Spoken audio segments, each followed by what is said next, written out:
Merhaba arkadaşlar. Aslında bu videoyu sohbet mahiyetinde açtım. Biraz önce sosyal medyada gezinirken tartışma yapan bazı arkadaşlarım birbirlerine çok ağır hakaretlerde bulunduklarını, kalitelerini düşürdüklerini gördüm. Çok üzüldüm. Bilmiyorum, ben uzun yıllar İstanbul'da kalmıştım. İnsan özlüyor eski İstanbul beyefendilerini, eski İstanbul hanımefendilerini özlüyor.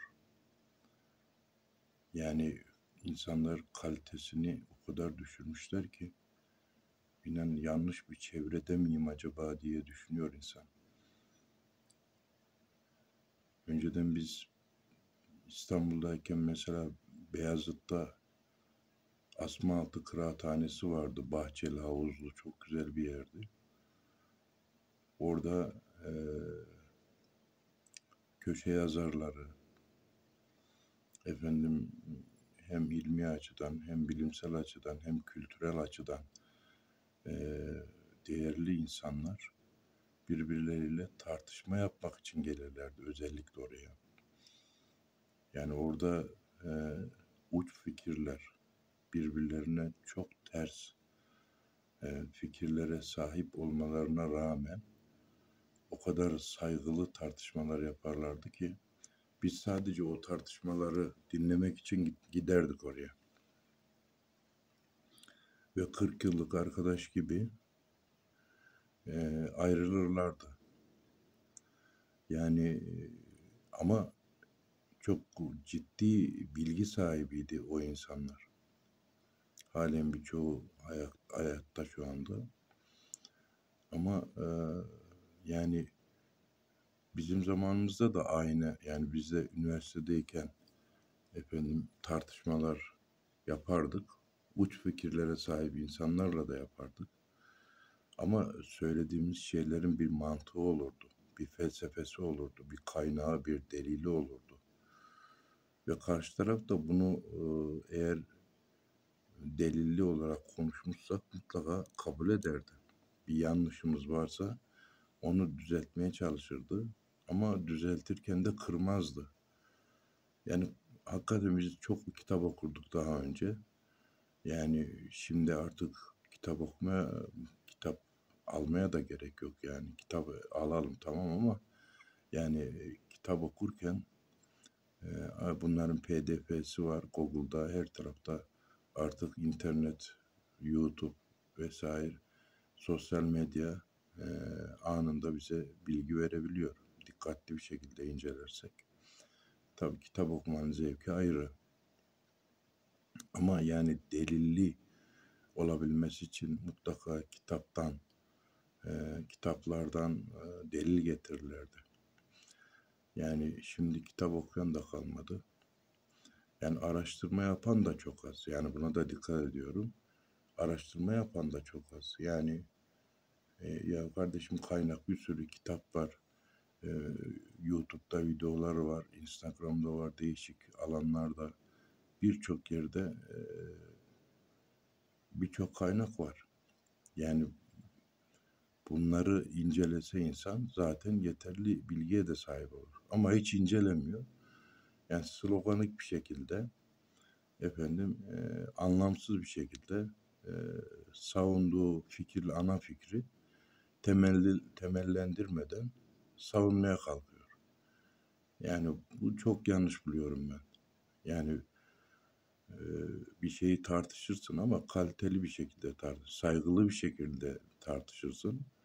O saygının üzerine de getirdiğin deliller, ya birbirlerine giriyorlar ya. Koca koca adamlar efendim, bir de ilim sahibi insanlar güya ya tamam da her şeyin bir metodu var.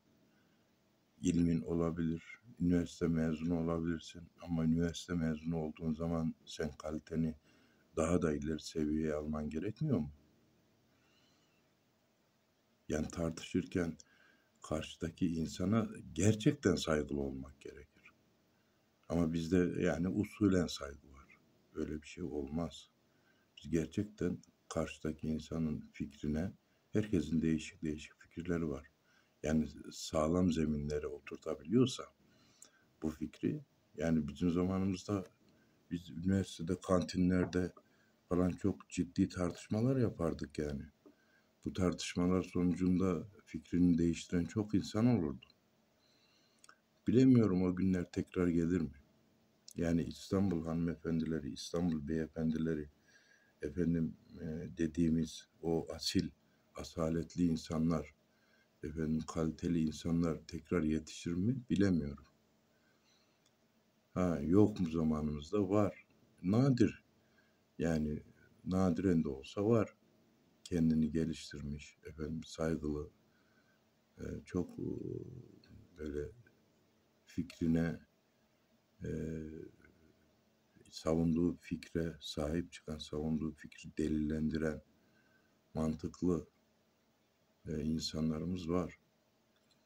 Ama bazen bakıyoruz, yani gerçekten ileri seviyede olan kalite ve saygı açısından örnek alacağımız, rol model olarak alacağımız insanlar tartışma metodunda bile, tartışmalarını yaparken bile kalitelerini çok düşürüyorlar. Yani bilemiyorum, biz hiç olmazsa bunları yapmayalım, gençlerimiz yapmasın. Böyle saygılı olsunlar, birbirlerine saygılı olsunlar. İstediğimiz o. Yani saygı temeldir, sevgi temeldir. Biz insanız. İnsan olarak birbirimize saygı göstermek zorundayız.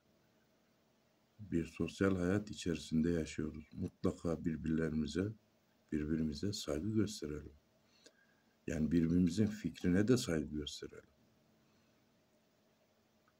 Yani temeli olmayan fikirleri savunmanın da anlamı yok. Ancak bunu düzgünce söylemek gerekir. Ya adamı ihanetle suçluyorsun ya.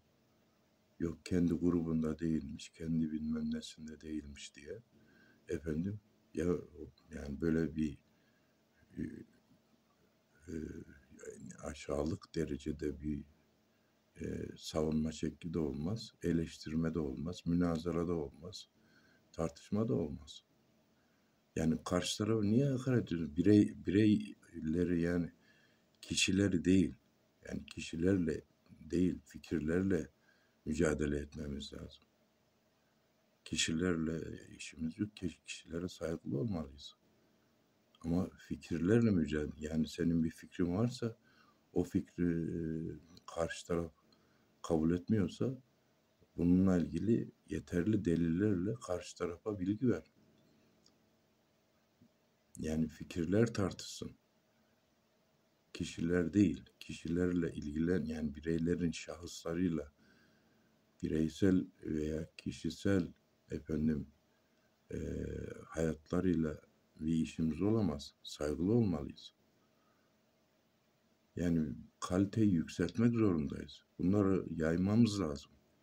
Çevremize söylememiz lazım. Ben kaliteli insanlardan, yani kaliteli insanlarla sohbet etmekten büyük zevk alıyorum. Neşe içerisinde, efendim çok böyle hoşuma giden bir ortam olduğu zaman o ortamdan ayrılmam. Bakın biraz önce söyledim. Yani çok kaliteli insanlar var çevremizde. Çok, yani kalite aslında ifade etmiyor. Ama o cümleyi kullanıyorum özellikle e, daha iyi anlaşılsın diye. Yani hem ilmi açıdan, hem fikri açıdan, hem mantıki açıdan tartışma yaparken bunların zeminini oturtmamız lazım. Yani zemin yok. Adamın savunduğu fikriyle hiçbir alakası yok. Hiçbir kitap okumamış, hiçbir araştırma yapmamış. Sağdan soldan duyduğu, efendim internetten şuradan buradan topladığı birkaç sloganik cümlelerle davasını savunmaya çalışıyor. Böyle olmaz. Böyle olursa o zaman karşı tarafla siz tartışamazsınız. Tartışırken de tabii ister istemez takıldığın zaman insan bu sefer karşı tarafa hakaret ediyor. Yani kendi fikri mağlup olacağı, kendi fikrinin mağlup olacağını anladığı zaman karşı tarafa hakaret ediyorlar. Olmaz. Ya niye takılıyorsun? Niye kabul etmiyorsun? Yani evet, bir insanın, bir grubun, bir ekibin hatası olamaz mı? Hepsi aynı mı olacak yani? Yani bir şimdi ben tabii çok siyasi konuşmak istemiyorum ama yani bir gruba mensup adam, o grubun her şeyi güzel. Başındaki de güzel, sonundaki de güzel. Şu yaptığı da güzel, bu yaptığı da güzel. Ya yanlış da kabul etmek lazım yani. Veyahut da o ekibin, o grubun adına ne derseniz deyin, efendim bir hatası var diye tamamen toptan silmek en büyük hakarettir. Veya bir bireyin, bir kişinin senin savunduğun fikri savunmuyor diye adamı toptan silmek, yani ne kadar büyük bir saygısızlık yani. Bilmiyorum, o güzel günler tekrar gelir mi? Gelmesini umuyorum tabii. Yani eskiden tartışmalarımız gerçekten tadına doyulmaz tartışmalardı. Gerçekten güzel sohbetlerdi. O günlerin tekrar gelmesini arzu ediyorum. Bilgimizi, kültürümüzü her yönüyle savunduğumuz meseleyle, savunduğumuz fikirle geliştirmeye çalışalım diyorum ve hepinize iyi günler diliyorum. Beni dinleme zahmetinde bulunduğunuz için hepinize teşekkür ediyorum.